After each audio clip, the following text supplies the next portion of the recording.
Alright, y'all, so it has been Saturday, Sunday, Monday, Tuesday, 1, 2, 3, 4. 4 days since I got this tire patched.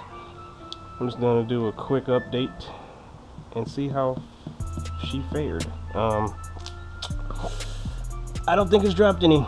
I've been checking once a day for the last 4 days, and it should be 41 psi, you know, give or take the little bit that I let out.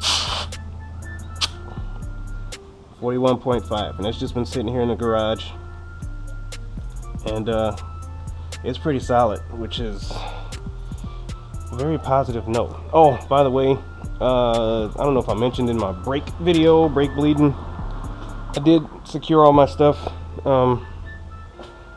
18 foot-pounds for the rear on both bolts for the caliper, 25 foot-pounds on the front caliper, and 11 foot-pounds on the pad pins. No pad pins secure back there, it's just held in with the cotter pin. And I did squeeze a little bit of blue Loctite, this here stuff, on them when I put them in. I didn't illustrate any of that because I just put all my stuff back together. There have been times where I don't use it. This bike doesn't come with it on the threads. Torque specs should keep all your stuff right and tight, but since I loosened it, I put the blue Loctite on there. The bar end, actually comes with red Loctite, and it is a pain in the butt to get off. You have to heat the bar ends and then turn it. It is horrible. And this little doodad here is just my strip of Velcro. It's just an old school trick that I learned. I did bleed my brake lines. I don't think I have any air in there. They were very crisp, very responsive. But just in case, I just wrapped this up overnight with the brake compressed, which compresses all the fluid. And then you tap the lines a little bit, and eventually all that compressed fluid will go to the bottom. The air bubbles will rise to the highest point of least resistance and come back out of the caliper. With that noise? Okay. Back out of the caliper into the reservoir, and you should be good to go. My brakes probably didn't need it. I did a pretty good job, and I didn't introduce any extra air into the system, but I figured, why not? I'm not riding the bike anyway. I'll just give it the old squeeze, and I'm actually going to take this off right now. So this video is not long enough to stand on its own, but I will splice it in with another update once I take this baby out on a ride. And yeah, it feels good. Super good. Also kept my rear brake pads just in case I'm ever in an emergency where I need rear brake pads, because they're still good. I mean, they are used, but I use them, so I know how well they stood up. And that's it for now. Except for always put down all my maintenance and my little notes here. It's a little anal, but hey, it helped me sell my last 2 bikes with no issues.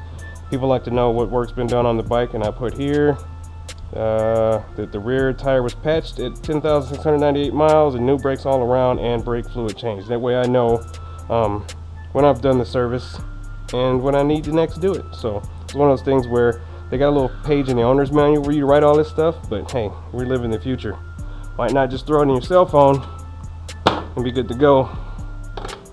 See you guys on the next update. All right, y'all. Moment of truth, I guess. This is day 5, morning of day 5, and she's still holding pretty solid. 41 psi, give or take me letting a little bit of air escape. Yeah, so we're gonna test her out, see how she feels this morning with the new brakes, patch tire, new brake fluid. Feeling pretty confident that today's gonna be an okay day. I'll fade out, fade back in at the end of the day. I'll let you know how she rode. Catch you in a few.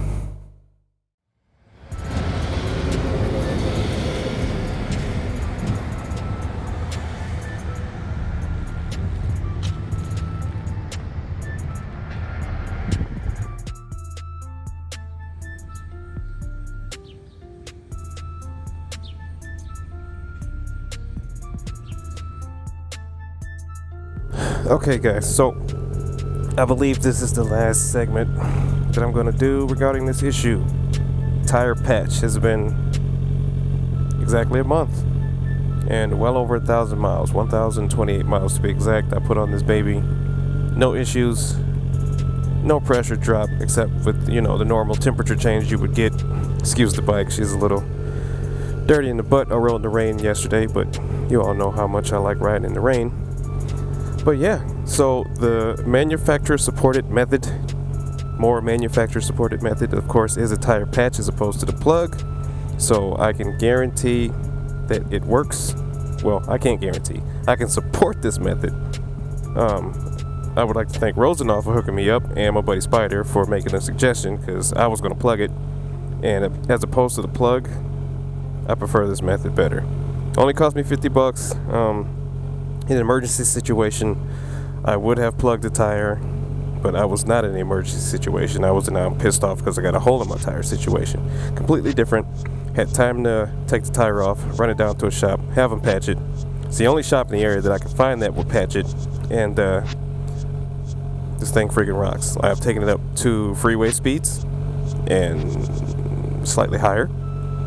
Went through the twisties of Wisconsin, gravel, rain, no issue. So if you're going to plug or patch your tire, I recommend that you patch it first if you have the ability to. If you're in an emergency situation, of course, go ahead and plug it and get home. But that's it.